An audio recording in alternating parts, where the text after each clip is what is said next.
Hello അസ്സലാമു അലൈക്കും. എല്ലാവർക്കും താജ് വെറ്റ്സിലേക്ക് സ്വാഗതം. അപ്പോൾ ഇന്നത്തെ നമ്മുടെ റെസിപ്പി എന്ന് പറഞ്ഞാൽ മാങ്ങ വെച്ചിട്ടൊരു മൂന്ന് ഇൻഗ്രീഡിയൻസ് കൊണ്ട് ഉണ്ടാക്കാവുന്ന അടിപൊളിയായിട്ടുള്ള ഒരു ഈവനിങ് സ്നാക്കാണ് കേട്ടോ.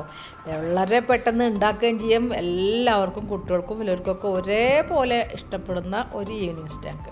അപ്പോൾ നമുക്ക് വീട്ടിലോട്ട് പോവാം. അപ്പോൾ ഇത് തയ്യാറാക്കാൻ വേണ്ടിയിട്ട് ഞാനിവിടെ 1 കപ്പ് നല്ല പഴുത്ത മാങ്ങ കേട്ടോ, നാരില്ലാത്ത മാങ്ങ വേണം എടുക്കാൻ വേണ്ടിയിട്ട് കട്ടാക്കി എടുത്തതാണ്. അപ്പോൾ അത് നമുക്ക് മിക്സിയുടെ ജാറിലേക്ക് ചേർത്ത് കൊടുക്കാം. ഇനി നമുക്കത് ഒട്ടും തന്നെ വെള്ളമൊന്നും ചേർക്കാണ്ട് ഒന്ന് അരച്ചെടുത്തിട്ട് വരാം കേട്ടോ. അപ്പോൾ തീരെ പീസുകളൊന്നും ഇല്ലാതെ നല്ല രീതിക്ക് തന്നെ അടിച്ചെടുത്തിട്ട് വരണേ.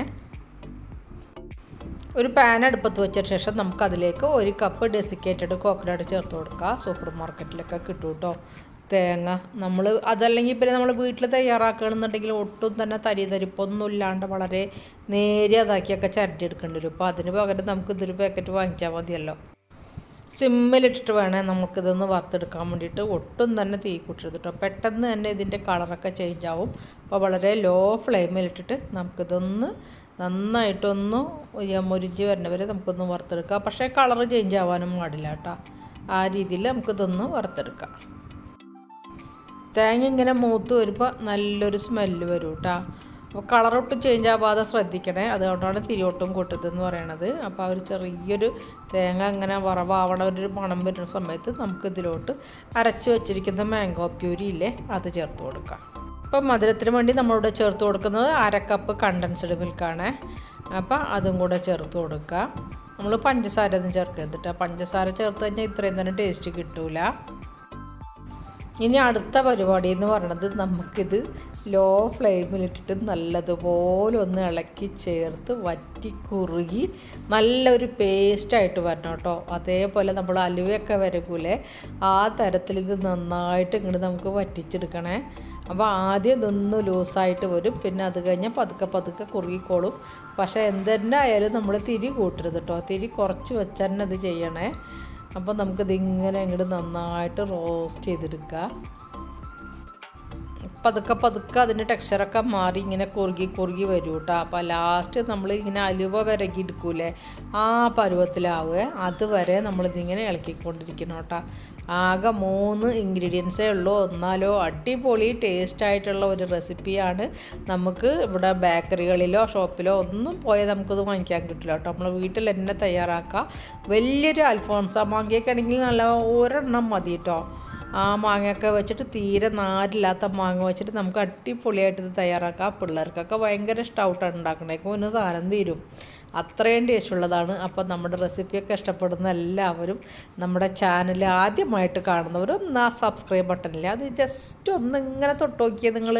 എന്നിട്ട് അതിൻ്റെ അടുത്തുള്ള ബെല്ലൈക്കണില്ലേ, അതൊന്ന് തൊട്ടിട്ട് അതിൽ 3 ഓപ്ഷൻ വരുന്നതിൽ ഓളൊന്ന് തിരഞ്ഞെടുത്താൽ മാത്രം മതി കേട്ടോ. അപ്പോൾ നമ്മൾ എപ്പോഴാണോ വീഡിയോ അപ്ലോഡ് ചെയ്യുന്നത് അപ്പോൾ നിങ്ങൾക്ക് ഇങ്ങനെ ടക്കടകടക്കാന്നും പറഞ്ഞ് നോട്ടിഫിക്കേഷൻ ഇങ്ങനെ വന്നുകൊണ്ടിരിക്കും. അപ്പോൾ നോട്ടിഫിക്കേഷൻ വരുമ്പോൾ നിങ്ങൾക്ക് എല്ലാവർക്കും ഒരേപോലെ ഉപകാരമുള്ള റെസിപ്പികളായിരിക്കും നമ്മളിടുന്നതൊക്കെ. അപ്പോൾ തന്നെ നമുക്ക് എടുത്ത് കാണാം. ലൈക്കും ഷെയറും കമൻറ്റൊക്കെ ചെയ്ത് നമ്മളൊന്ന് സപ്പോർട്ട് ചെയ്യണേ. അപ്പോൾ നമ്മുടെ അലുവ, നമ്മുടെ മാംഗോ അലുവ, മാംഗോ കോക്കനട്ട് അലുവ എന്നും പറയാം, മാംഗോ കോക്കനട്ട് ബർഫി എന്നും പറയാം. നിങ്ങൾക്ക് ഇഷ്ടമുള്ള പേരിട്ട് വിളിക്കാം കേട്ടോ. അത് ഇങ്ങനെ പതുക്കെ കുറുകി ഇങ്ങനെ പാനിൽ നിന്നൊക്കെ ഇങ്ങനെ വിട്ട് വരുന്നുണ്ട്. അപ്പോൾ അവിടെയൊക്കെ എങ്ങനെയുണ്ട്, നല്ല മഴയൊക്കെ ഉണ്ടാ. അപ്പോൾ നമ്മളിവിടെ ഇന്നലേക്കിട്ട് മഴയൊക്കെ ഉണ്ട്. ഇവിടെ എന്തായാലും എപ്പോഴും പാലക്കാട് ഭാഗത്തൊക്കെ മഴ കുറവ് തന്നെയാണല്ലോ. എന്നാലും കുഴപ്പമില്ല കേട്ടോ. കഴിഞ്ഞ പ്രാവശ്യത്തിനൊക്കെ അപേക്ഷിച്ചിട്ട് ഇത്തവണ നന്നായിട്ട് മഴ കിട്ടിയിട്ടുണ്ട്. അപ്പോൾ അത് തന്നെ ഒരു അനുഗ്രഹമല്ലേ നമുക്ക്. ഇപ്പോൾ പുള്ളിക്കാരൻ്റെ മട്ടും ഭാവമൊക്കെ മാറി വരുന്നുണ്ട് കേട്ടോ. അപ്പോൾ പതുക്കെ ആൾ കുറുകി നല്ല ടൈറ്റായിട്ട് വരുന്നുണ്ട്. ശരിക്കും നമ്മൾ അലുവ വരകൂലേ, അതേപോലെ നന്നായിട്ട് ടൈറ്റായിട്ട് വരണം കേട്ടോ. അപ്പോഴാണ് നമുക്കിത് പാനിൽ നിന്ന് മാറ്റാൻ പറ്റുള്ളൂ. ഇത് പതുക്കെ റെഡിയായിട്ട് വരുന്നുണ്ട്. ആകെ ഒരു പണിയെന്ന് വെച്ചാൽ ഇതൊന്ന് ഇളക്കി കൊടുക്കുക, ഇത് മാത്രമേ പണിയുള്ളൂ കേട്ടോ. ബാക്കിയുള്ളതൊക്കെ വളരെ ഈസിയാണ്, ഇൻഗ്രീഡിയൻസും വളരെ കുറവുള്ളൂ. അപ്പോൾ ഇതിങ്ങനെ റെഡിയായിട്ട് വരുന്നുണ്ട്. ഇപ്പോൾ അതിലെ വെള്ളം മുഴുവൻ നന്നായിട്ട് വറ്റിയിട്ടുണ്ട് കേട്ടോ. അതായത് മാങ്ങയിലൊക്കെ ഉള്ള വെള്ളം. മാങ്ങയും നമ്മൾ കണ്ടൻസ്ഡ് മിൽക്ക് മാത്രമല്ലേ ഇതിൽ ചേർത്തിട്ടുള്ളൂ. പിന്നെ തേങ്ങ പിന്നെ ഓൾറെഡി ഡിസ്കേറ്റഡ് ആണല്ലോ, അപ്പോൾ അതിൽ എന്തായാലും വെള്ളം ഉണ്ടാവില്ല. അപ്പോൾ അത് നല്ല കറക്റ്റ് പരുവത്തിന് വന്നിട്ടുണ്ട്. ഇനി നമുക്കിത് പാനിൽ നിന്ന് ഒരു പാത്രത്തിലേക്ക് മാറ്റി കൊടുക്കാം. പാത്രത്തിലേക്ക് മാറ്റി കൊടുത്തതിന് ശേഷം ജസ്റ്റ് ഇതിൻ്റെ ചൂടൊന്ന് പോകാൻ വേണ്ടി നമ്മളൊന്ന് വെയിറ്റ് ചെയ്യണേ. തിളച്ചതിൽ പോയിട്ട് ചെന്ന് കൈ ഇടരുത് കേട്ടോ. ജസ്റ്റ് ഒന്ന് ചൂടാറ്. നമ്മുടെ കൈക്ക് തൊട്ട് കഴിഞ്ഞാൽ ഒരുപാട് കൈ പൊള്ളാത്ത ആ രീതിയിൽ ആവൂലേ, അതുവരെ ഒന്ന് ചൂടാവണം. അവരെ ഒന്ന് വെയിറ്റ് ചെയ്യുക. ഒന്ന് ഇതേപോലെ ഒന്ന് പരത്തി വെച്ച് കൊടുക്കണമെന്നുണ്ടെങ്കിൽ പെട്ടെന്ന് തന്നെ തണുത്ത് കിട്ടും കേട്ടോ. ഒരു പരന്ന പാത്രത്തിലേക്ക് കുറച്ച് ഡെസിക്കേറ്റഡ് കോക്കനട്ട് കൂടി വെച്ച് കൊടുക്കണേ. എന്നിട്ട് നമുക്കൊരു സ്പൂണ് വെച്ചിട്ട് കുറച്ച് കോരിയെടുക്കുക. എന്നിട്ട് കയ്യിൽ വെച്ചിട്ട് ഇതൊന്നും ഉണ്ടാക്കിയെടുക്കുക. അപ്പോൾ ഒരു സ്പൂണിന് എടുത്തിട്ടുണ്ടെങ്കിൽ എല്ലാ ഉണ്ടകൾക്കും സെയിം അളവ് തന്നെ കിട്ടും കേട്ടോ. അതിന് വേണ്ടിയിട്ടാണ്. എന്നിട്ട് കയ്യിൽ വെച്ചിട്ട് ജസ്റ്റ് ഇതൊന്നും ഇങ്ങനെ ഉണ്ടാക്കി കൊടുക്കുക. എന്നിട്ട് ഈ ഉണ്ട നമുക്ക് ഡെസിക്കേറ്റഡ് കോക്കനട്ട് അതിൽ വെച്ചിട്ട് ജസ്റ്റ് അതൊന്ന് കോട്ട് ചെയ്തെടുക്കുക കേട്ടോ. അതിൻ്റെ മുകളിൽ കൂടെയൊക്കെ ഒന്ന് തൂക്കിയിട്ട് ഒന്ന് ജസ്റ്റ് ഒന്ന് ഉരുട്ടിയെടുത്താൽ മതിയേ. അപ്പോൾ കാണാനും നല്ല ഭംഗിയുണ്ടാവും, കഴിക്കാനും നല്ല ടേസ്റ്റ് ആയിരിക്കും കേട്ടോ. അപ്പോൾ ഇതേപോലെ നമുക്ക് എല്ലാ മാങ്ങാ ലഡു ഇതേപോലെ നമുക്ക് തയ്യാറാക്കിയെടുക്കാം കേട്ടോ. അപ്പോൾ മാങ്ങയുടെ സീസൺ കഴിയുന്നതിന് മുന്നേ എല്ലാവരും ഇതേപോലെ ഒരു ലഡു ഒന്ന് തയ്യാറാക്കി നോക്കിയേ.